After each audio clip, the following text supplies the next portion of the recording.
Hi, everybody. We're back for another episode. For those of you that are new here, I'm Sukmani, And I'm Elizabeth. and we are two best friends that sought out to make this podcast on the premise of having these uncomfortable conversations while also discussing the experiences of post grad and our 20s. So, welcome. Today, we really wanted to talk about one theme that's kind of come up a lot in our lives, and that's the fact that our generation can't seem to buy stability. And I think that there is a lot of uncertainty, especially when we're reading the headlines. There's always something going on across the world. The unemployment rates are increasing. There is a lot of misfortune happening, and we just don't understand what we can and can't do in the future. And so I've come across some stats that I wanted to share with everyone listening today. Specifically, The Guardian posted that job openings, which is a clear indicator of labor demand, has actually decreased in the States by 386,000 positions by the last day of December. And Oh this my is God. actually the lowest it's been since September of 2020. So there is a clear indicator of something going on in the labor market. Yeah. And I don't know if Suk, we want to get into this right away, but I also wanted to talk specifically about this idea that our generation can't buy a home and whether that's factual or not. Yeah. Yeah. No, let's discuss that. And I think it's funny because granted, around my friends at least, the running joke, or at least it's been since forever, is oh, should have been born 80 years ago to buy a house. And Liz and I actually before this podcast episode, we were discussing just casually. It's kind of insane how the joke is we're starting to realize its actual impacts on it, and I think that we definitely should tap into that. Liz, did you come across any stats specifically on the housing? I did, absolutely. So I wanted Would you to look at see that? if there was actual backing to what people said, whether, the purchasing price of this of 2025 or 2026 is any different than the purchasing price of 1995. And obviously there is. So Hmm. in terms of quarter one of 1995, the median sales price of a household in the United States was 130,000. And Could you that's imagine if that was today? yeah. And to make sure that it's inflation adjusted, I did some calculations and that comes out to 276,482. So that's what it would cost to buy a median house in the States in 1995. Now, in 2025, so can you guess how much that number I don't is? even want to. I feel like my stomach's gonna hurt. It's actually not as high as I thought it would be, but Okay, it's still incredibly high. It's 423,100. And and so that's it's the median. and that's the median, yes. So it's Okay, almost, I would say it's pretty much double of what yeah, it would a be. little And bit so over. Yeah, exactly. Yeah. And I don't think that, and I'm sure we can look up the stats for this as well, but the actual wages have not increased by double. So there is definitely a yeah, concern for our generation as to what we are going to be purchasing and where the money would be coming from. yeah. I mean, in itself, thank you for that stat. I feel like even just hearing it out loud, I can take full accountability. I'm not one to even like look at numbers. I feel like I'm just reading and absorbing information and listening to what others around me are saying about it. But hearing those numbers alone, I feel like ours is now putting it into perspective. So, in your perspective, I mean, even with your economics background, how do you how do you foresee the gap to close, or do you not? Do you think that even with the rise of AI and how job security and layoffs and whatnot, how do you think that's going to impact buyers like us when it becomes time for us to buy homes? Yeah, I think that, and we've spoken about this before in terms of AI, I think it really is about reskilling and figuring out where you can put your best foot forward to make sure that there is some sort of income coming. I don't want to talk too much about the housing Hmm. market just because I'm not an expert on that. And so I wouldn't know. But Fair. yeah, I think in terms of the actual labor market and labor economics as a whole, of there's a lot of feeling that unemployment is going to increase by numbers that we've never seen before. And I don't know how factual that is.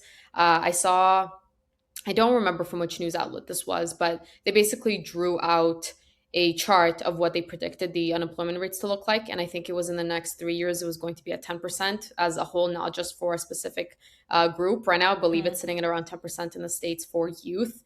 But if you think about the entire economy as a whole, sitting at 10%, even if it's just for a country, Yeah. it's, every person you come across, every 10th person you come across, they're unemployed. And so there is a Which, huge yeah. impact that that would have on the economy, no question. Yeah. No, that it's interesting because I feel like I mean, we're always taught in university that there's like a specific route, and obviously, like now that we're living in it, we know that that's not true. But I think the one thing that we were always taught, just forget careers, but it was if you follow a certain path financially, like you will be fine. And now it's scary because that's not the reality. You can follow these things, and who's to say it's even going to work? But I kind of wanted to tap into that a little bit more. So I know that you did your research on specific financial metrics and how people are going to be able to afford certain things going forward. However, and I think that's all valid, I want to say before I jump into something else, but I think that as a whole, that is one form of stability. But I do think that our generation is defining the idea of stability wrong. And I say that because, as I just mentioned, we were always taught, and I forget, Liz, correct me, what's the equivalent of 1K slash Roth IRA retirement account in Canada? What is it called? RRSP, Registered Retirement That's Savings Plan. okay.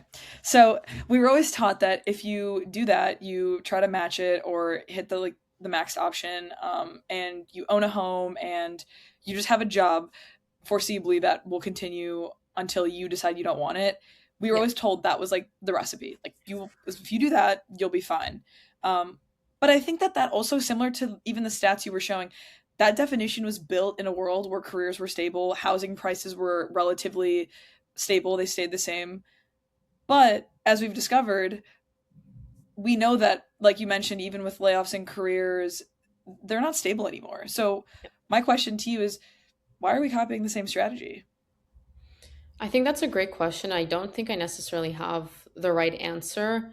I will say something that we spoke about before we actually started recording as well is how does our generation cope with this idea that we might not be able to purchase a home, we might not be able to retire at 65 or whatever the actual age is of retirement. We might not be able to do all these things that the generations before us were able to do. And I wonder if this claim, I actually was going to ask you as well. I'm not sure I'm even answering your question, but whether the claim of our consumption and how much we're buying and, the $5 coffees and all those things are the thing that's actually hurting us. And it's the mindset that we've taken on finance that's actually hurting our generation, or whether there's, another force behind the scenes that we're not Yeah. aware of. Well, no, even taking that point alone. So, yeah, Liz and I have discussed this entirely, but I think that that segues into my question in itself because I believe that stability is not about ownership. It's not about owning assets. It's more about optionality. And in my head, optionality is being able to, in itself, have options. And by having options, to your point of consumption, it's trying to like lower those variable costs or even those fixed costs. Therefore, you can, if you wanted, like in the correct type of means, you could go and get that coffee regularly. Yeah. Um, but even beyond that, I think that owning a house sounds stable, but in hypotheticals, if your mortgage payment is, I don't know, 50 to 60% of your income and you hate your job, that's not really stability. You're being held captive by your own choices because of the lack of optionality. And so I think similar to your point, even with the integration of how you mentioned AIs and, leveraging those different skill sets, I think that that is a form of stability. I think that that increases your options. There's low burn rate, so that's like if you want to leave your job or you do lose your job tomorrow, you're able to survive 6 months without panic. That's stability. Skill leverage is stability. So whether it be using AI or I don't know, using your creative this in hypotheticals again, using your creative instincts to generate more income, that's stability. And in itself, geographic flexibility is also stability. So if you can move toward your opportunity instead of being stuck, again, it's stability. So Yeah.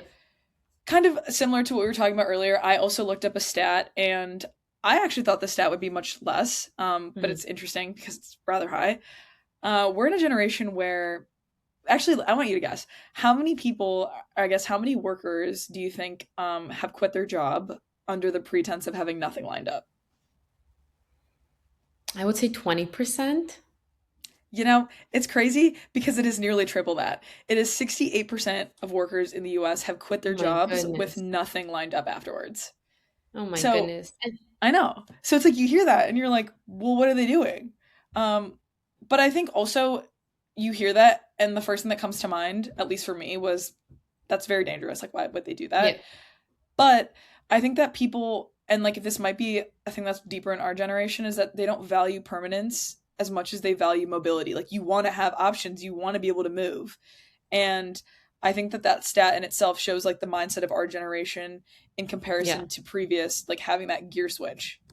absolutely. I think even with social media and the ability of having everything on the internet at your fingertips and knowing everything about the world, knowing that you could be living in a different country. I think that our generation has chosen a path where we want to have more of those opportunities rather than being locked into one place, like physically being locked into one place. So I do think Yeah. that, I mean, I would say technology has had a huge part to play in that. I also wanted to mention quickly that another way that I think people can take control of the situation is also being able to understand what's going on and have full control of the information that they're taking in, whether that's how fast AI is developing or unemployment rates, or maybe something Mhm. more specific within your expertise or the job that you're doing. Anything along those lines.